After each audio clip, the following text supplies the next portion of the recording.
Hello my dear friend. जैसा कि मैंने कहा था कि कंपनी डिवेंचर केवल इसलिए इशू नहीं करती है कि उनको कैश चाहिए। कंपनी डिवेंचर इसलिए भी इशू करती है ताकि कैश ना देना पड़े जब कोई एसेट्स, कोई फर्नीचर, कोई मशीनरी या पूरा का पूरा बिजनेस परचेस किया जाता है उस केस में।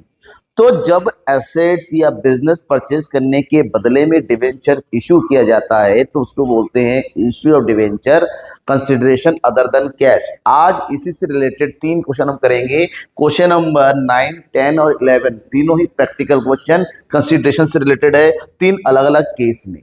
जहां पहला क्वेश्चन है क्वेश्चन नंबर 9 कि M limited took over assets of 9 crore and liabilities of ₹70 lakh of S limited. क्या हुआ, एक एसेट्स ले लिया एम लिमिटेड ने एस लिमिटेड से, उस एसेट्स का प्राइस है 9 करोड़ और लाइबिलिटी का प्राइस है 70 लाख। लाइबिलिटी का पेमेंट उसको खुद करना है और जो बचा हुआ पेमेंट है उसको 8% डिवेंचर 100 रुपए के हिसाब से इशू कर दिया। अब 8% डिवेंचर 100 रुपीज मतलब एट पार में इशू किया है। हमसे कहा गया है जनरल एंट्री करो। ऐसे में कंसिडरेशन की पहली एंट्री होती है कि आपने जो परचेज किया है उसकी एंट्री करें।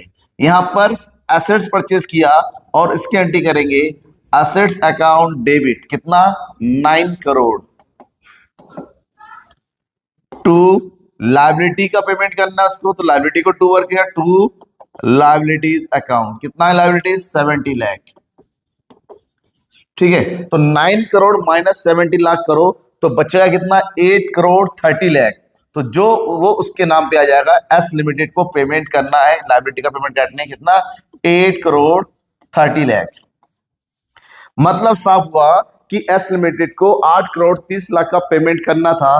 पेमेंट करने की जगह कंपनी ने ऑफर दिया क्या आप हमारे डिवेंचर एक्सेप्ट कर सकते हो, तो एस ने कहा हाँ आप हमें डिवेंचर दे दीजिए, फायदा ये रहेगा हमें इंटरेस्ट मिलता रहेगा। तो ऐसे में एस लिमिटेड के नाम पे हम फेस वैल्यू पे 100 रुपए के डिवेंचर इशू करेंगे। पेमेंट करना है 8 करोड़ 30 लाख रुपए का, डिवेंचर के नाम पे जाएगा।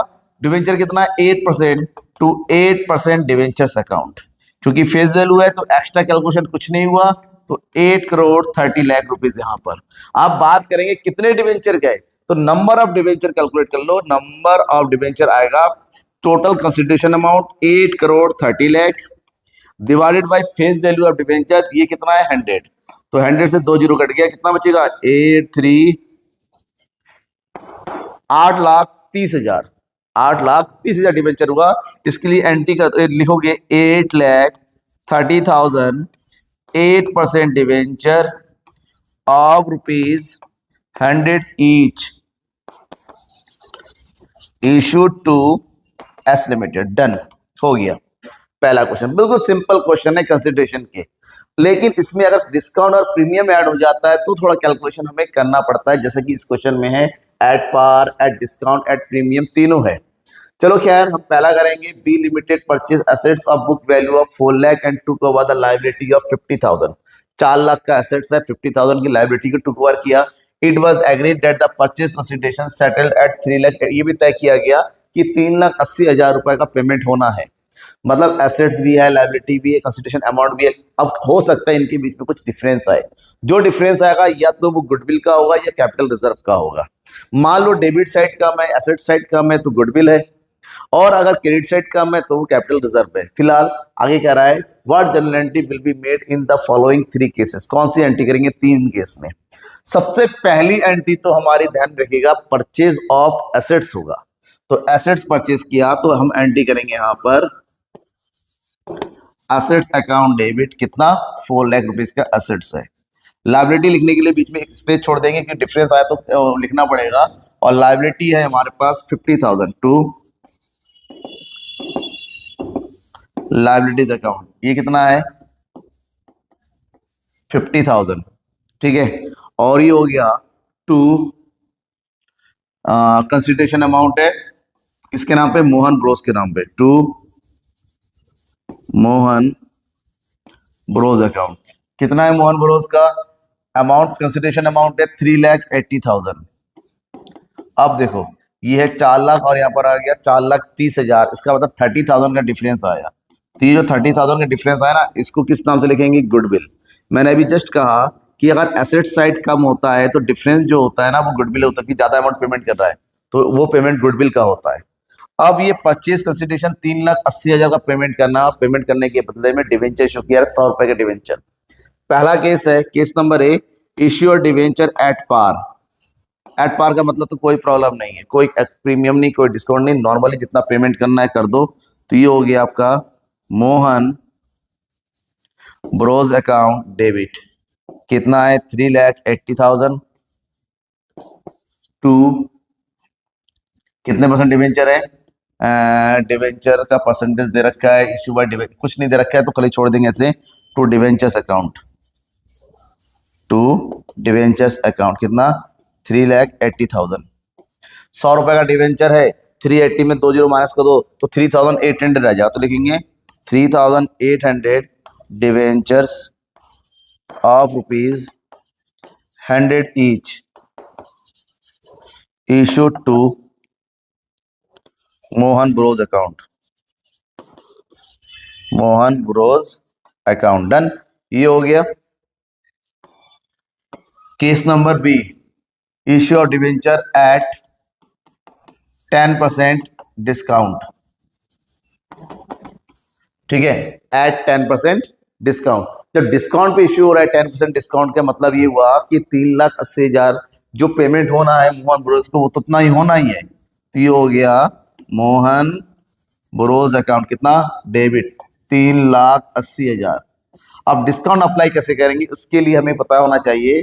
3,80,000 रुपये उसको देंगे और 100 रुपए का डिवेंचर है, डिस्काउंट है आपका 10% का, मतलब 10 रुपए माइनस कर देंगे तो ये हो गया 90 रुपीज। कितना हो जाएगा? 90 रुपीज। तो अगर ये 90 रुपीज होता है तो उस केस में कितना हो जाएगा? यहाँ पर ये डिवाइड कर देंगे तो नंबर ऑफ डिवेंचर हो जाएगा 4222। कितना जा रहा है? 422 लमसम आ जाएगा, पूरा पूरा जो है नहीं कट रहा है। डिस्काउंट होगा उसकी एंट्री करेंगे, यहाँ हो जाएगा this one is discount on issue of debenture. तो 4,222 मल्टीप्लाई बाय 10 तो कितना हो जाएगा? 42,220 रुपए।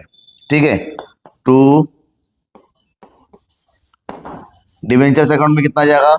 4,222 मल्टीप्लाई बाय 100 तो ये हो जाएगा 4,22,200। अब इन दोनों के बीच में 20 रुपए का फर्क आ रहा है। कितने रुपए का फर्क आ रहा है? 20 रुपए का फर्क आ रहा है, क्योंकि इनका जो टोटल करेंगे तो यहाँ पर आ जाएगा 0 2 2 2 8 4 12 3 और 1 4, 4,22,220 और यहाँ आ रहा है 4,22,200। तो जो 20 रुपए का डिफरेंस है उसको कैश के नाम पे पेमेंट कर दिया जाएगा टू बैंक अकाउंट। कितना रुपए? 20 रुपए। ठीक है, और इसका 20 रुपए का हिसाब किताब कंप्लीट हो गया। ये डिस्काउंट के केस में है।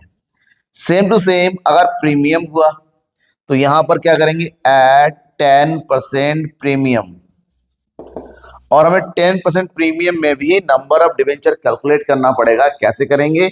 हमारे पास है 3,80,000 रुपए का पेमेंट करना है और 10 रुपए का प्रीमियम होने का मतलब ये हुआ कि 110 में इश्यू होगा। तो 110 में इश्यू करने का मतलब जीरो से जीरो कट गया। 11 से 3,000 38,000 को डिवाइड करेंगे तो पूरा पूरा नहीं करेंगे तो राउंड अप होगा, तो यहाँ पर जगह राउंड अप होकर हमारा आ जाएगा 3,454। 3,454 डिवेंचर बन रहा है। खैर, इसके लिए एंट्री करेंगे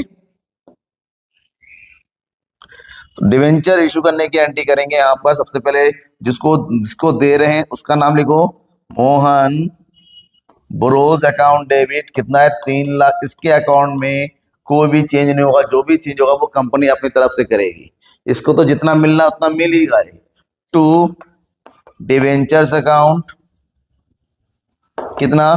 3,454। फेस वैल्यू है कितना? 100।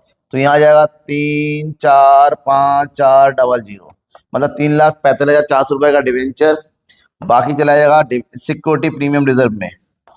ये हो जाएगा सिक्योरिटी प्रीमियम रिजर्व। कितना? 3,454 मल्टीप्लाई 10 यहाँ पर हो जाएगा हमारे पास कितना? 3,450। तो यहां पर भी हमारा 60 रुपए का डिफरेंस आ रहा है। ये 60 रुपए भी हम क्या कर देंगे? टू बैंक करके लिखेंगे। टू बैंक करेंगे, रिटर्न कर देंगे किसको? कंपनी को पेमेंट कर देंगे जिससे परचेस किया। ठीक है, समझ में आ गया। जब भी ये हिसाब किताब होता है ना, गड़बड़ होता है, तो जितना बैलेंस बचता है उतना कंपनी को रिटर्न चला जाता है। तो ये 3 केस में अलग अलग एंट्री मैंने बता दिया। अब आते हैं लास्ट क्वेश्चन आज की इस क्लास का, ये भी कंसिडरेशन का है, और यहाँ पर कंसिडरेशन यहाँ पर भी प्रीमियम पे हो रहा है। पहला कह रहा है कि X limited purchase a machinery from Y limited at agreed purchase consideration of 4,40,000 satisfy by the issue 12% debenture. यहाँ पर भी नॉर्मली सबसे पहले डिवेंचर परचेज करने की एंट्री करो। तो यहाँ परचेज किया जा रहा है क्या चीज, machinery. This one is machinery account debit, 4,40,000 रुपए का मशीन परचेज किया गया। टू वाई लिमिटेड अकाउंट कितना हो गया, 4,40,000 रुपए। ठीक है, टू यहां पर हो जाएगा वाई लिमिटेड अकाउंट डेबिट 4,40,000 रुपए। टू डिवेंचर इशू कर रहा है कितना, 10% के प्रीमियम पे। तो 4,40,000 रुपए का डिवेंचर, 10 रुपीज का प्रीमियम मतलब 110, तो एक जो से 11 कितना हो जाएगा, 4,000 डिवेंचर इशू हो रहा है।